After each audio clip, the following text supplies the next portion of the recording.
Hello and welcome to Three Peas in a Pod, the podcast that's all about pediatrics, parenting, and perimenopause. I'm Christy Herselman, founder of The Chat and mom of 3 teenagers. And I'm Claudia Gray. I'm a pediatrician and mother of 4. So today we are going to talk about a topic of sensitive topics, talking to children about things that are really hard to talk about. For example, reproduction and sex.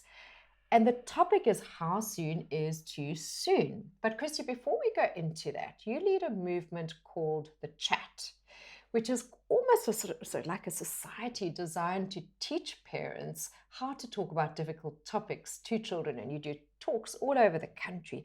Tell us a little bit how The Chat came about. Claudia, you know what? It actually came about completely by accident. I have a background in education and in journalism. I love community. I love being part of circles where we encourage each other on our parenting journeys. And I was at a birthday party when my daughter was 7. Her friend was turning 7. And I was standing around with a bunch of other moms. And one of the moms whispered to someone, "Have you talked to your daughter about sex?" And none of us had. And what I realized as I was listening to the different responses of these women was that no one had a positive take on it. No one was saying, "I'm so excited about this conversation. I know what to say. I know when to say it." It was kind of indifference and terror and various combinations of the two. So that is how it started. And in that conversation is where I first heard the phrase, "8 is too late," which is that quite well-known phrase that says that if you haven't spoken to your child about sex by the time they're 8, someone else has done it for you. And so this is what was alarming these parents, and this was what launched me into what I've been doing now for 11 years and written a few books and do talks all over the country to have these really important conversations with our children. Fantastic. Yeah. I must say, in our home, we haven't thought about it as scientifically as that there's a certain age by which you kind of want to have said it. So we've always been very honest with our children, but we also adapted it to the child. Our daughter was definitely ready quite early to hear about the birds and the bees. And the boys, I thought, we started talking about it and then they became quite disinterested and distracted. It was just too much for them. So I guess you also have to adapt the information to the child.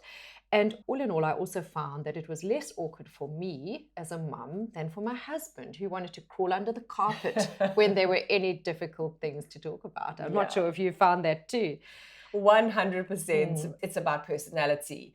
It is about upbringing. It is about whether your child's an internal or an external processor. It's about a whole bunch of stuff. So when I talk to parents about this, I give them an age guide, but it is very much person by person and family by family. And where did this phrase come from? 8 is too late. You mentioned that by 8, they've probably heard about it from somebody else. And for me, that worry is that information may not necessarily be correct if it's somebody's older sibling, for example, or it may not be presented in such a lovely way and that they then get the wrong impression. So if 8 is too late, when is it a good time? Yeah, so the phrase 8 is too late it basically comes from this very widely held belief that in our current culture and also just in the space of cognitive development of children, there is a window between the ages of 7 and 9 where children are cognitively and emotionally ready to learn about reproduction, about sexual intercourse, about how babies are made, and it's kind of their brains are ready, but they also haven't tipped over into the tween years where things become increasingly awkward. If you try and have talks in this space, it's like, "Please, mom, stop talking." They want to leave the room. And so it's this idea that we don't want our children to get their sexual framework in an unhealthy space. The sexual framework, what we mean by that is how you view sex, your worldview, your feelings, what emotions come up, what you think is appropriate, what you think is healthy, how you think sexual relationships should work.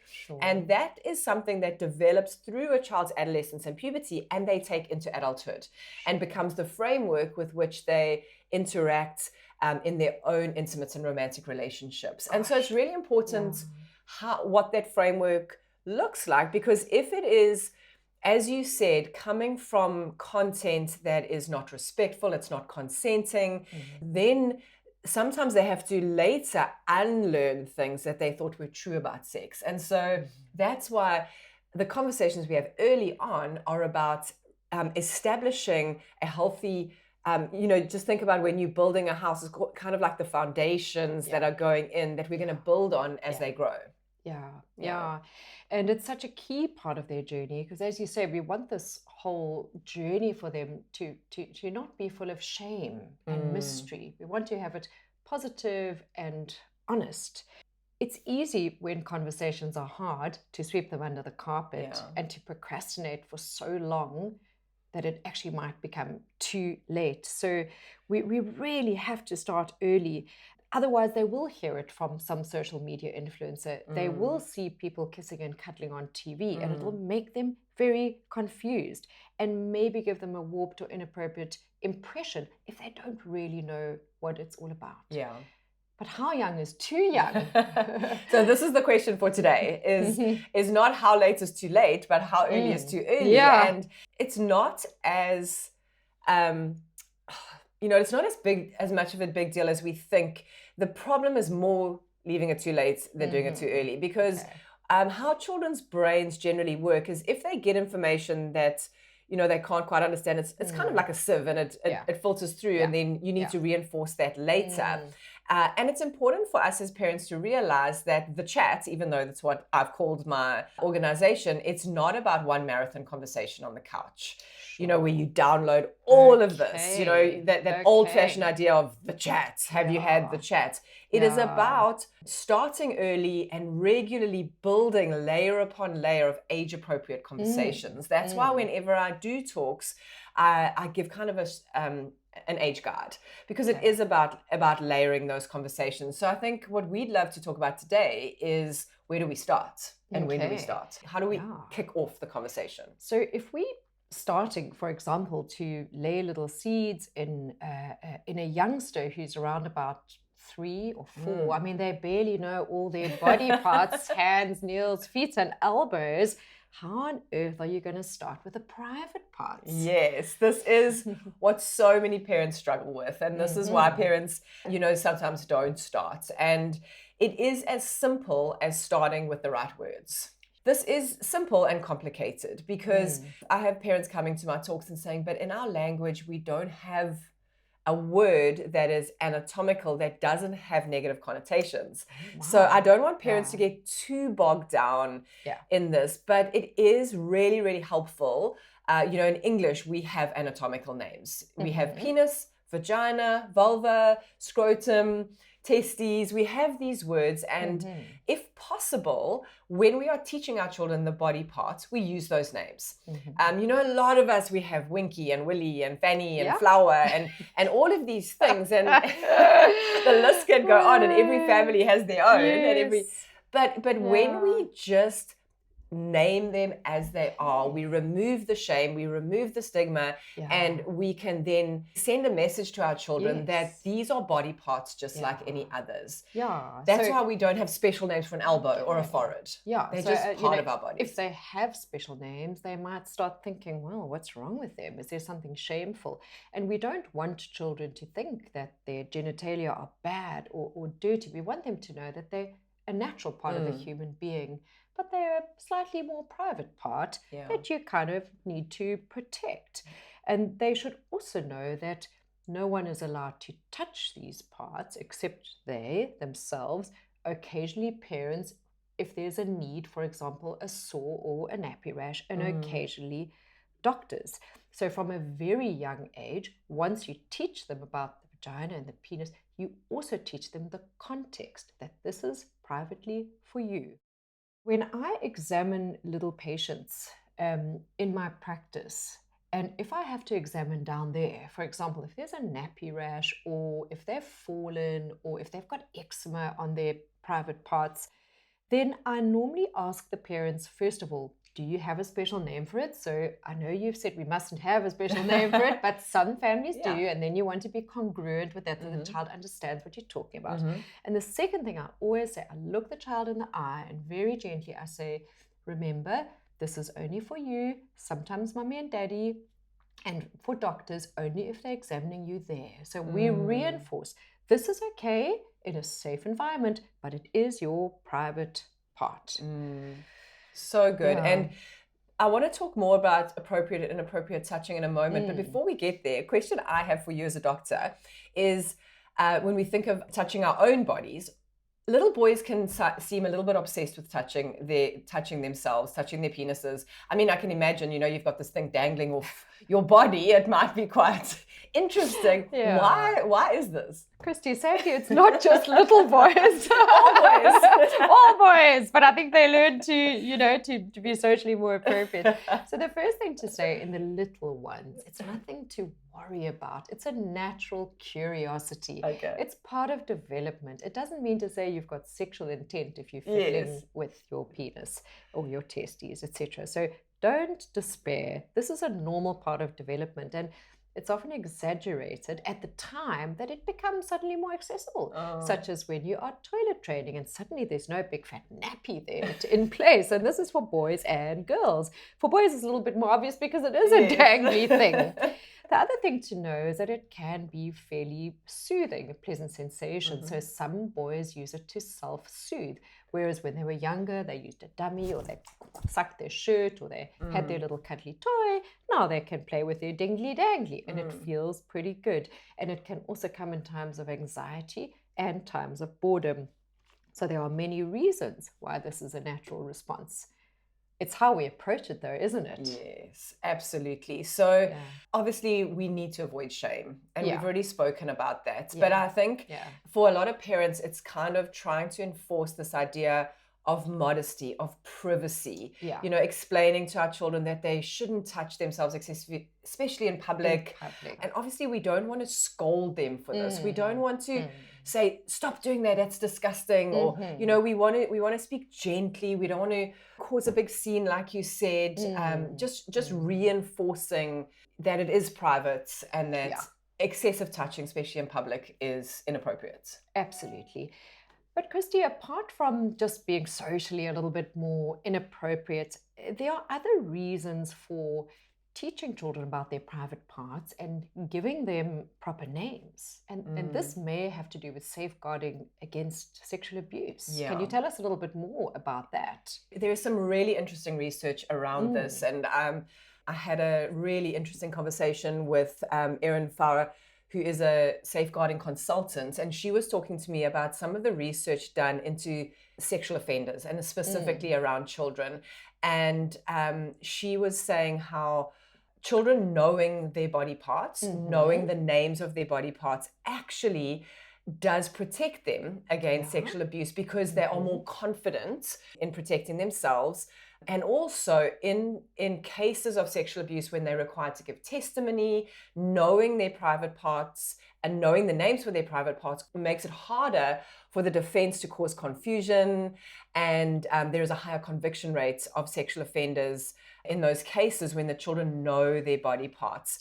It also, when our children are able to talk confidently about these parts of their body, it also reduces shame, avoids confusion, and just makes things clearer and makes our children more confident in protecting themselves against that. If they've been taught about sex and about private parts and they know the proper names and educated at an earlier age, then I guess they'll also understand when someone is making inappropriate advances. They'll have been taught that is wrong. And then if the unthinkable should happen and the child is abused, and remember that also often happens in the so-called safety of the home with people they know, then they'll be able to vocalize it better in the court to the parent, to the court, and say, this has happened to me, because they know that it is wrong and they're not just confused about what the heck happened there. Yes, exactly.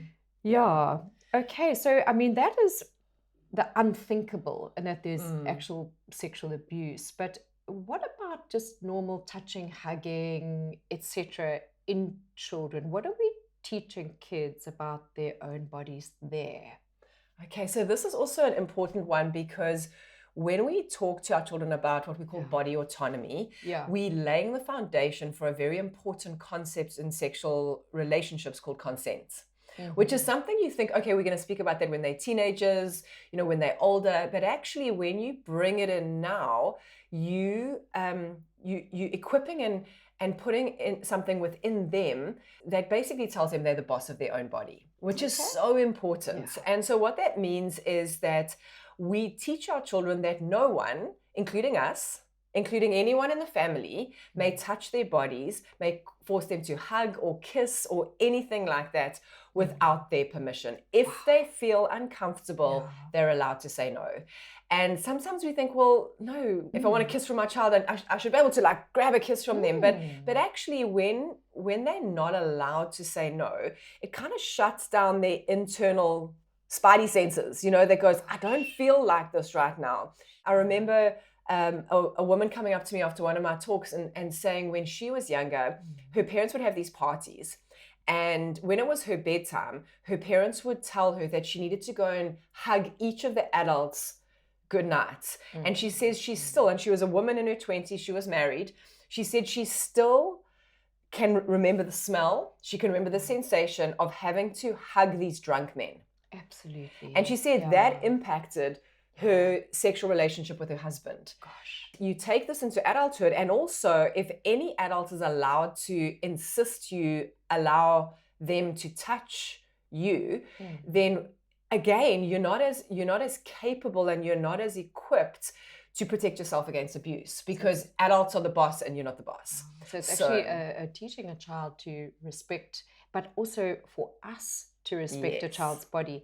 And every child is so different. So we have some huggers and cuddlers, and we have some who are very averse to hugging and cuddling. And I guess we need to respect that, because how often do we as parents say, come on, little Johnny, give Auntie Mildred a hug and a kiss. And poor little Johnny hates the smell of the dentures of Auntie Mildred, and it's absolute torture for them.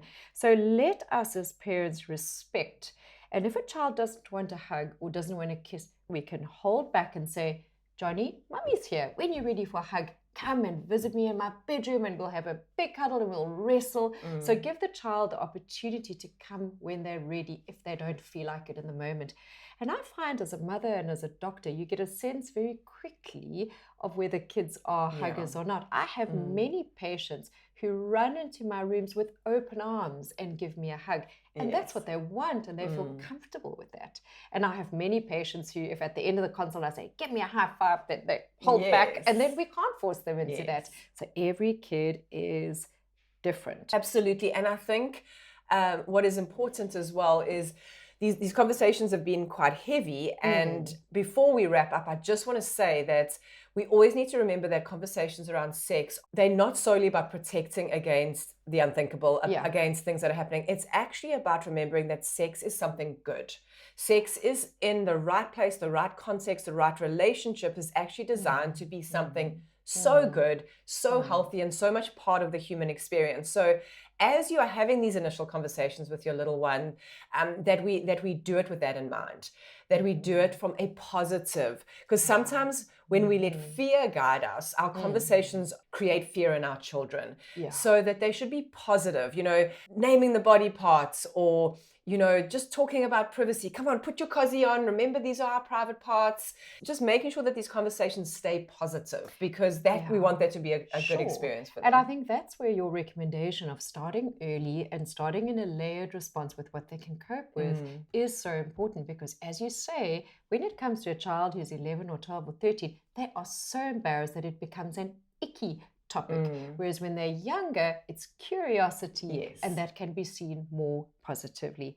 So to finish our podcast today, Christy, do you have any big parenting pearls about having the chat with your little kids? So again, I'm sorry it might feel like we're ending on quite a heavy note, but one thing that I think is so important is just again in terms of protecting our children is to not ask our children to keep secrets. And that seems like a big one, but when secrecy is not something that's normal in our home, when an adult asks your child to keep a secret, it's a red flag. You know, it's because my mom and dad are open. They don't ask me to not tell other people stuff.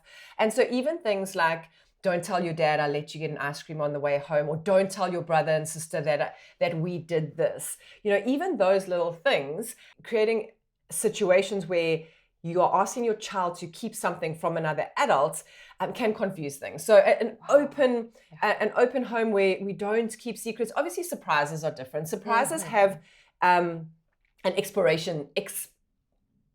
I was going to say exploration, an expiration date. Don't tell your sister it's a surprise party. She's going to know tomorrow. Sure, but then you know that's for 2 days. Exactly. You're not allowed to say it. Not forever. You're not allowed to tell Granny about this. Exactly. So that's a very openness. important point. Wow. You know, as you say, if we create that air of secrecy in our home, then it's a red flag. Whereas if we create openness, then they can identify when somebody else is asking them something inappropriate or asking them to keep a secret inappropriately.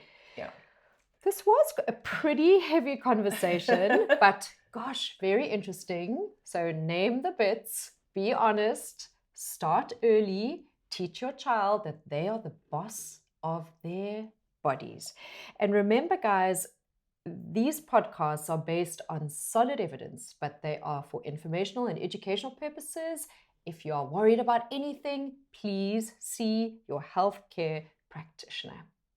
You'll be happy to know that in the next 2 podcasts, we will finally be focusing on the adult. Yes. So we're going to be talking a little bit, it's our turn, a little bit about the perimenopause, first the symptoms and signs, and then a little bit of management. So please hit that subscribe button so that you know when these podcasts come out. It's normally every second Tuesday, by the way. And tell your friends and family about it. We'd really appreciate it because it's a lot of effort and love for us to put these together and give them to you for free. Thank you, guys. Thank you for joining us. Have those open conversations. Start early. Layer them. Create a situation in your home where your kids can talk about anything, ask anything, and we will see you in 2 weeks' time. Thanks for joining us. Bye-bye. Bye.